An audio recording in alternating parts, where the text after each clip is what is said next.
Welcome back, everyone. It is Eric from Candy, and today we have our first look at Japan's brand new Ruler of the Black Flame set.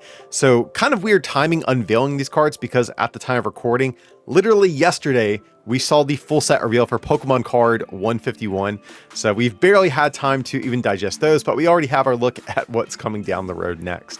But internationally, these cards probably won't come out until August in our Obsidian Flame set. So still a few months before we are going to get these. But as you can see, the big gimmick here is going to be we're finally getting Tera Pokemon represented outside of their traditional types. As you can see, we got the Fire Eiscue, the Lightning T-Tar, and then of course the what is no doubt going to be the big chase card of the set, the Dark Charizard EX as well.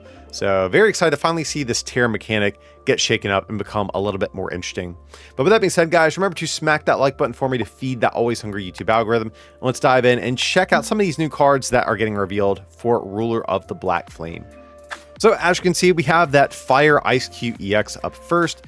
Basic Pokemon here, and all of these Pokemon still have the same Tera bench protection effect. But Eiscue is going to attack for 3 water energy, does 160.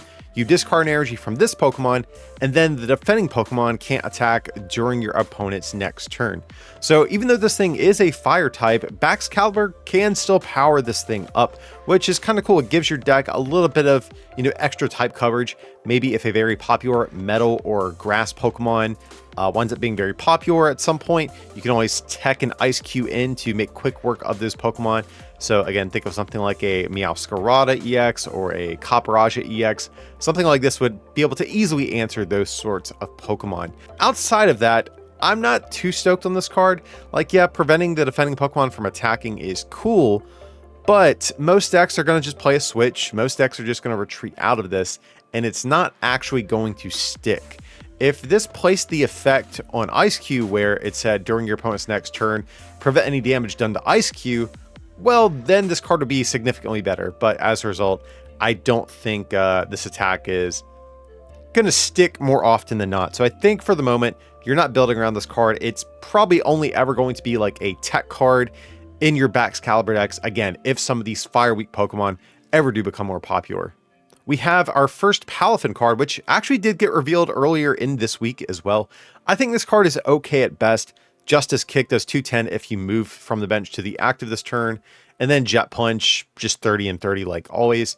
So again, this card's very average. Could be good in your pre-release format, but for the competitive standard format, probably not. But with that being said, we actually have, I think, a really good Fenison. So Fenison here is going to be its pre-evolution and has the Brave Evolution attack. You switch this with one of your bench Pokemon, then search your deck for a card that evolves from this Pokemon and play it on this Pokemon to evolve it, then shuffle your deck. So very similar to the Ascension attacks we've seen on Pokemon in the past, like the Phantom back from Breakpoint, and the Glimmet that we just got in Paldea Evolved. But I really like this because it switches this Pokemon to the bench and keeps your evolution out of harm's way going into your opponent's next turn. So if we get a better Palafin, this is probably going to be the Fenison of choice going forward, I would imagine.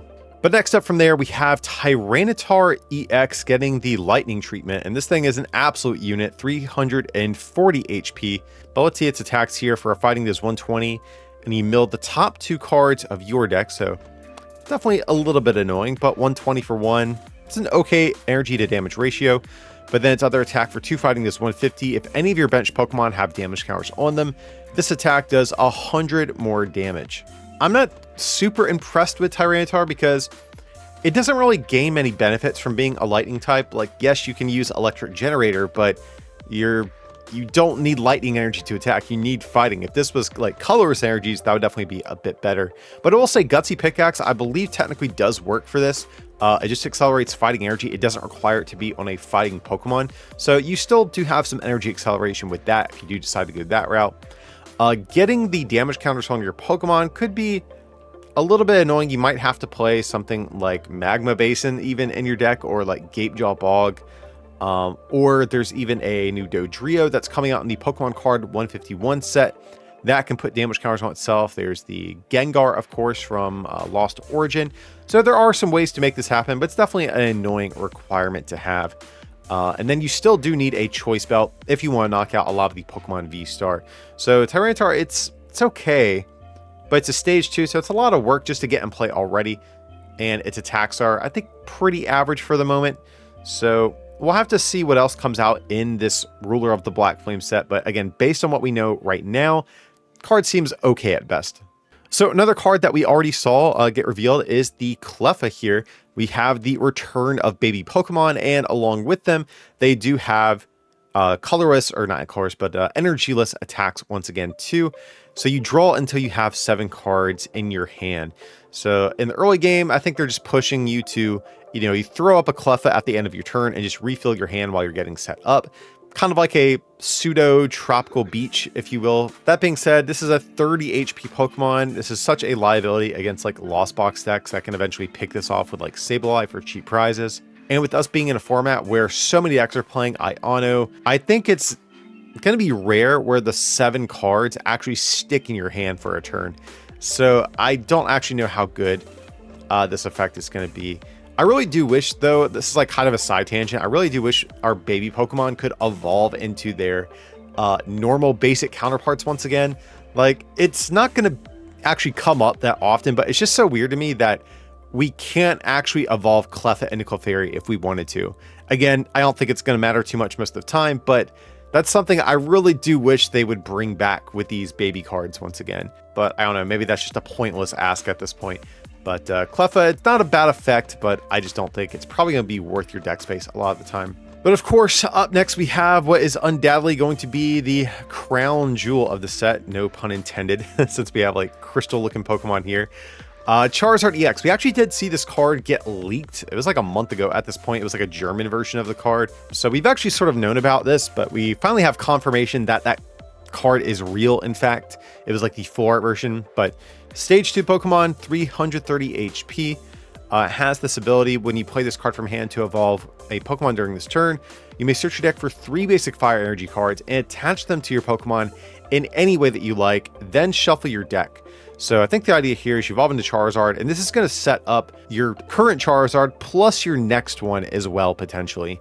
And then it does have an attack for 2 fire energy, so perfect alongside this ability here. And then it does 30 more for each prize card your opponent has taken. So I'm not going to lie, I actually do like this attack because in the early game, if your opponent hasn't taken any prizes, this is just a nice, solid 2-shotting amount of damage that you can sort of trade with your opponent. But in the late game, once it starts getting down to the wire, this thing is going to hit for a ton. If your opponent's taken 5 prizes, you're going to be hitting for 310 damage, which is, I mean, you're already a dark type, which means you're knocking out Gardevoir, you're knocking out Mew, but you're pretty much knocking out everything else that's relevant in the game too. But one thing I do like about this as well is that we are getting the other Charizard EX in the Pokemon Card 151 set. That Charizard has a very heavy attack cost, and you can actually use this to charge up the other Charizard. They both come from the same evolution line, so it's not that hard to weave in a copy or 2 of that into your deck as well. Maybe just to give your deck another one-shotting option in the early game, and then you maybe pivot into this guy in the late game. But yeah, I like this card, even though being a dark type doesn't really grant you any benefits. You can't use Dark Patch. I mean, you can, but you don't really get any benefit of using Dark Patch. But if nothing else, Charizard, even despite that, I think is actually a pretty solid card, which is more than I can say for most of the Charizard cards that we see get printed. So I'm actually looking forward to this one. So we have a Scizor, and I think this card's okay. It's actually pretty similar to the Flapple that we have in format already. It does 10 plus 50 more for each of your opponent's Pokemon play with an ability. So Flapple, I think, is just 50 times, whereas this is 10 plus 50. So this is technically an upgrade, though if you are playing some sort of a Zoroark toolbox deck that is transforming into one of these, Flapple might be a little bit better since it's a colorless energy, and this is like an actual specific type that you have to use. And I don't think we're building around Scizor on its own, just because not every deck you're going to go against has a ton of abilities in play. And if your opponent sees you're playing the Scizor, they can just choose to not bench additional Pokemon with abilities. And for our last Pokemon, we have Mawile, which is another one of these pre-release promos that we saw get revealed. So Mawile, I think, actually is a pretty cool card. Whenever you bench it from hand, you discard a special energy from your opponent's active Pokemon. So if you're going against a Lugia deck or some deck that's playing Reversal Energy or even Mew, slap this little guy down, discard energy, and, make their day a little bit more annoying. Now, I will say it is a little bit unfortunate we don't have Scoop Up Net in the format, so I think it's going to be a hard card to really abuse a lot of the time. But honestly, I think a lot of the time that decks might consider playing this, it's going to be just to get rid of like a V-Guard energy. Like, I don't think we're trying to run our opponent out of energy with a card like Mawile. I think this is more so you're going against Lugia. They have V-Guard energy. It's stopping you from taking a one-shot with your attacker. So you play a Mawile for those situations, get rid of the V-Guard. That way you can take that free 2-prize KO. That being said, if you're a deck that's playing Penny, maybe some sort of control deck out there as well, this card could be a consideration for that too. But you know, I think Mawile is pretty decent. We'll have to see how often it's actually going to see play, but I think this ability is good enough to where it probably will pop up in some deck at some point. So we only have 2 trainer cards we're looking at. One of them is going to be Poppy. It's a new supporter. It says move up to 2 energy from one of your Pokemon to another of your Pokemon. So this is an interesting supporter for sure. It's like a double energy switch built into a supporter. So of course it does take up your supporter for turn, which is pretty bad compared to energy switch, but getting to energy is big, and it does not specify basic energy. So we can move things like double turbos, reversals, etc. with this card. And I'm just trying to think of like the best case uses for this thing right now. Like one of the only things I can really think of is if you're playing like a Gardevoir deck, you can accelerate energy to, let's say, your Gardevoir EX. And if your baby Gardevoir is already, you know, down to its last remaining HP and you can't accelerate more energy, you can use Poppy to kind of cheat, you know, past your Pokemon's natural like damage limit. Also, Lugia decks, you could have a little bit more flexibility over where you want to keep your energy at any given point. But maybe I'm forgetting something, guys. If there's some other use for this card I'm just not seeing off the top of my head today, feel free to let me know down below in the comment section. But I think definitely a unique effect, and because it does allow you to use special energy with it, there might be a world where this could pop up in certain decks. And for our last card we're looking at today, we have Letter of Encouragement. So we can only play this card if any of your Pokemon were knocked out during your opponent's last turn, but then you search your deck for 3 basic energy cards, reveal them, and put them into your hand, and shuffle your deck. So this card to me, this just screams to be played with something like Baxcalibur or even like Cherim, if you want to go that route too. Especially in the case of Baxcalibur, you can play this in pretty low counts, probably just like a 1-of if we're being honest. And then after something gets knocked out, you play Irida, grab your Letter of Encouragement. So that plus your ability on Xianpao can net you, what, 5 energies right out the gate to slap down with your Baxcaliburs. I do wonder if this could just become like another switching card, because if you have 2 Qianpao in play, instead of playing this, you could always just switch into a different Qianpao and get 2 more energies, and maybe that's just a little bit more flexible. I'm not sure, but the only other thing I can really think of is like for the legendary birds, like the Galarian Articuno, Galarian Moltres, etc. This makes perfect sense with those because you can grab 3 energies, slap down 2 with the ability, attach the 3rd one for turn, and be ready to go. So that's where my head is at with this card. But that's going to be it for all of the new cards we saw from a Ruler of the Black Flame. I think it goes without saying Charizard EX is the best of these cards that we saw.